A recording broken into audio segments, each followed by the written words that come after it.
Nung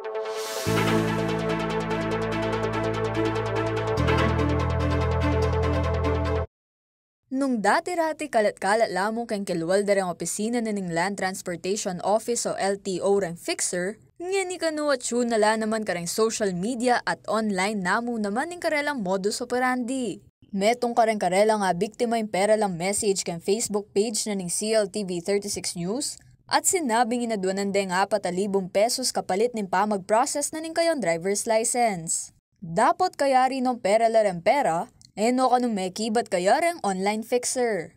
Banking officer in charge na ng Land Transportation Office o LTO Region 3 New Registration Unit ay Bianca Cortez, kano dapat makipagtransaksyon deng memale na bisang kumang lisensya karang tawag grupo pakilalang mamye assistance kin driver's license application. Bukod tanging karang opisina namo kanon ng LTO malyaring mag-apply para king lisensya. Yes po, kailangan po talagang pumunta sa LTO dahil kung ating iisipin sa student permit at saka sa driver's license, for example, meron po kayong picture doon. So if you transact with these online scammers, 'di ba?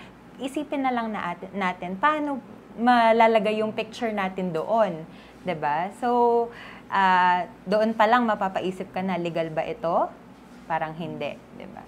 Paliwanag na pang Cortez, ken mo kanong official Facebook page at website na ng LTO malyaring kumang impormasyon tungkol ken proseso at transaction fee ken pamag-apply lisensya. Pwede tayong tumingin doon sa mga verified pages ng LTO. Sa Facebook naman po, meron tayo nung check na blue, which means na verified account ka.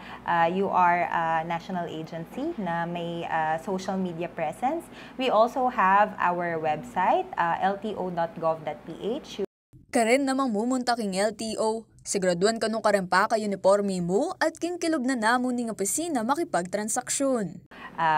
Bago po kayo pumasok sa mga opisina namin, I'm sure na maraming haharang sa inyo. Pero yun din po, bilang transacting public, dapat alam din natin na ang pinupuntahan natin is yung mismong opisina, hindi yung mga nag-o-offer ng mga faster service, kumbaga, sa labas pa lang. Makisabi naman ng LTO karang memale na i-report kanu tambing karela nung atin lang akasabing fixer. This is also a two-way street kasi magsisimula ito dun sa mga tao na nagsisik ng ganitong assistance. Hindi sila dadami or hindi sila nandyan in the first place kung walang naghahanap.